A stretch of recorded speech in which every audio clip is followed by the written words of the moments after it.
भगवत गीता के 11 अध्याय श्लोक 44 में श्री कृष्ण जी ने कहा है, तस्मात् प्रणम्य प्रणिधाय कायम प्रसादये त्वामहं प्रमेयम पितेव पुत्रस्य सखेव सख्यु प्रिय प्रिया यार्हसि देव सोढूम। यानी हे प्रभु, जिनकी तुलना नहीं, मैं आपको प्रणाम कर अपनी भूलों की क्षमा मांगता हूं। जैसे पिता, मित्र या प्रियजन प्रेम से गलती को सह लेते हैं, वैसे ही आप भी मेरी भूलों को धैर्य से स्वीकार करें।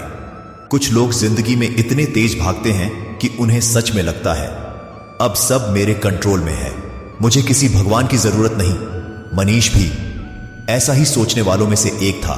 उम्र कम, कमाई ज्यादा, हाई पेइंग जॉब, कार, घर, नाम, सब कुछ। सक्सेस ने उसे अंधा कर दिया था। जैसे किसी बच्चे को पहली बार नया फोन मिले और वो दुनिया ही भूल जाए। धीरे धीरे पूजा, भक्ति, मंदिर सब टाइम वेस्ट लगने लगा। घर वाले कहते, थोड़ा भगवान को याद भी कर लिया कर बेटे, और वो हर बार हंसकर बोल देता, अरे मम्मी, लाइफ में संभाल रहा हूं, भगवान को रेस्ट करने दो। ये लाइन उसकी फेवरेट बन गई थी। उसे लगता था जो कुछ भी है उसी की वजह से है। लेकिन जिंदगी किसी का घमंड ज्यादा देर तक नहीं झेलती, वो टेस्ट लेती ही लेती है। एक रात ऑफिस से देर से निकलते हुए हाईवे पर एक ट्रक ने उसकी कार को टक्कर मारी। टक्कर नहीं, सीधे हवा में उछाल दिया। कार का हाल देखकर कोई नहीं कह सकता था कि अंदर वाला इंसान बच भी सकता है। सर्जरी 2 घंटे चली। आईसीयू का माहौल, मशीनों की आवाजें, डॉक्टर्स की एक कोल्ड सी लाइन, let's hope he wakes up. और फिर 3 दिन की बेहोशी।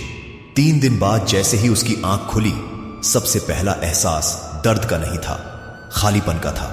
उसने देखा उसके पापा उसका हाथ पकड़े बैठे थे, शायद थककर वहीं सो गए थे, और मां भगवान की फोटो पकड़कर रो रही थी।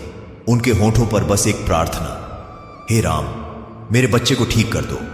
यह दृश्य किसी भी घमंडी इंसान का दिल तोड़ सकता है। मनीष भी टूट गया। उसकी आंखों से बहता हुआ हर आंसू उसके अहंकार का एक एक टुकड़ा था। उसी पल उसे गीता की वो लाइन याद आई, जैसे पिता पुत्र की गलती माफ करता है, वैसे ही भगवान भक्त की भूल माफ कर देते हैं।